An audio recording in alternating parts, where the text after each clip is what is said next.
Et on commence par quoi? Bonjour Patrick. Bonjour William, bonjour à tous. Je lis à la une du Parisien qu'un Français sur 3 ne sait pas que l'on vote dans 3 semaines. Alors je rappelle à ceux qui vivent dans une grotte que les 22 et 29 mars prochains ont lieu les élections départementales. Elles justifient le sondage de Libération.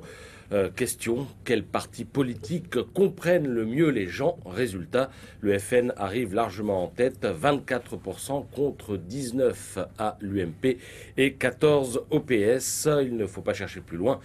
Les raisons du succès du FN qui obsède littéralement tout le monde et provoque un peu les mêmes réflexes à droite comme à gauche où l'on se plaît à crier au feu pour mieux en tirer les marrons. Je pense que vous allez voir les unes. C'est ainsi que dans l'Humanité, Jean-Emmanuel Ducoing dit qu'il faut se battre contre un scénario écrit par avance où l'extrême droite arriverait en tête au premier tour et où la droite raflerait la mise au second. Mais dans le Figaro, qui offre sa une et 2 pleines pages à Nicolas Sarkozy, on nous décrit un scénario à la fois similaire et inverse. Voter pour le FN, dit l'ex-président, c'est faire gagner la gauche au second tour.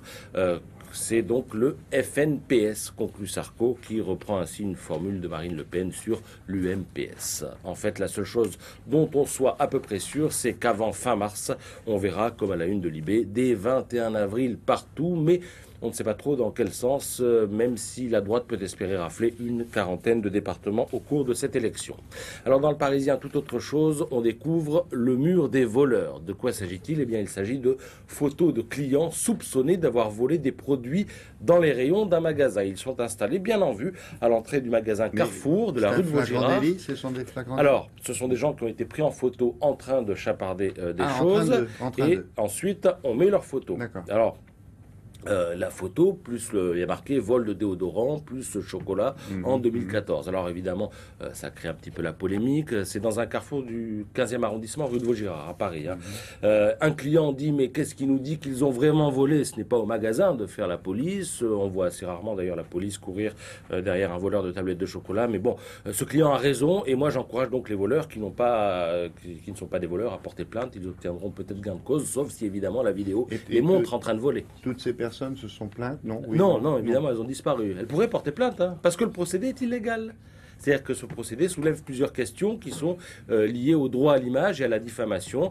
Ça pose aussi quelques questions liées au vol aussi, mais ça on en parle un petit peu moins. Alors tout ça peut donner envie de rire et ça tombe bien parce que Courrier International nous propose ce dossier intitulé « De quoi rit-on ailleurs ?» Ah oui. Alors les attentats ont relancé le débat sur la satire, ce qui fait rire ici n'est pas forcément drôle là-bas. Alors en Inde, par exemple, moi j'ai pas tout compris sur l'humour en Inde. En général, c'est, on va dire, assez graveleux. Les Russes, eux, ils ont tendance à tourner en dérision leur propre malheur. Ce qui fait rire à la télé en ce moment, c'est une série où le maire d'une petite ville s'occupe plus de la construction d'un nouveau sex shop dans sa ville que de la campagne électorale, dont évidemment tout le monde connaît le résultat à l'avance. On croise aussi dans cette série des profs qui tentent de convaincre le directeur du lycée de vendre les corrigés du bac pour arrondir leur fin de mois et à leur grande stupéfaction, à la stupéfaction générale, le directeur refuse. Voilà, ça c'est de l'humour russe. Alors, c'est très bien ça.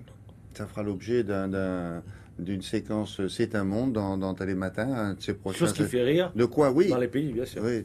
De quoi rit-on chez vous, là où vous êtes correspondant? On fera ça, c'est bien. Alors, vous savez qu'en Irak aussi, on rit en ce moment. Et de quoi rit-on? Eh bien, on se moque des djihadistes de Daesh. À la télé, on a vu le calife autoproclamé de Daesh éclore d'un œuf en plein désert comme par magie. C'est une manière humoristique de montrer, de souligner les invraisemblances de comportement des terroristes. En Arabie Saoudite, celui qui fait rire, c'est le fameux mouhashish. Alors, le mouhashish, c'est le fumeur de hashish. C'est l'équivalent du belge dans les blagues françaises. Il est drôle, il est amusant, il est même malin, il est futé. Et donc, ça pose un problème aux autorités parce qu'elles demandent qu'on ne fasse pas trop circuler de blagues de mouhashish sur les réseaux sociaux parce que ça pourrait donner envie de fumer du hashish, ça fait la promotion des drogues, etc., etc. Je reviendrai avec l'humour ailleurs tout à l'heure dans la revue de presse culturelle. Merci beaucoup.